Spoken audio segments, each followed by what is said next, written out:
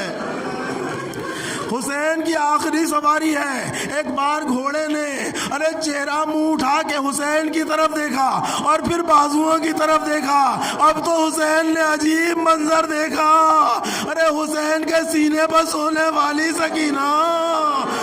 گھوڑے کے سموں سے لپٹی ہوئی رو رہی ہے، اے گھوڑے میرے بابا کو میدان میں نہ لے جا، میں صبح سے دیکھ رہی ہوں، قاسم گئے نہیں آئے، اکبر گئے نہیں آئے، چچا گئے نہیں آئے، یہاں تک کہ میرا 6 ماہ کا اصغر بھی گیا، واپس نہیں آیا۔ عجیب منظر دیکھا حسین نے۔ حسین گھوڑے سے نیچے اترے، سکینہ تم نے تو ہمیں رخصت کر دیا تھا بابا، رخصت تو کر دیا تھا، لیکن بابا ایک مرتبہ سینے پر اور سلا لیجئے، ایک مرتبہ بابا سینے پر اور سلا دیجئے۔ حسین نے کہا سکینہ، دل سنبھال کے سنو عزادارو، حسین نے کہا سکینہ سلاتے ہیں لیکن آج سے اصول بدل جائے گا بیٹا، آج تک تم ہمارے سینے پر سوتی تھی، آج سے ماں کے پاس جاؤ گی، آج تک اصغر ماں کے پاس رہتے تھے، آج اصغر ہمارے پاس آ جائیں گے۔ عزادارو حسین خاک کربلا پر لیٹ گئے، سکینہ کو سینے پہ لٹایا، نہ جانے کیا غشتاری ہوا سکینہ پر۔ ایک مرتبہ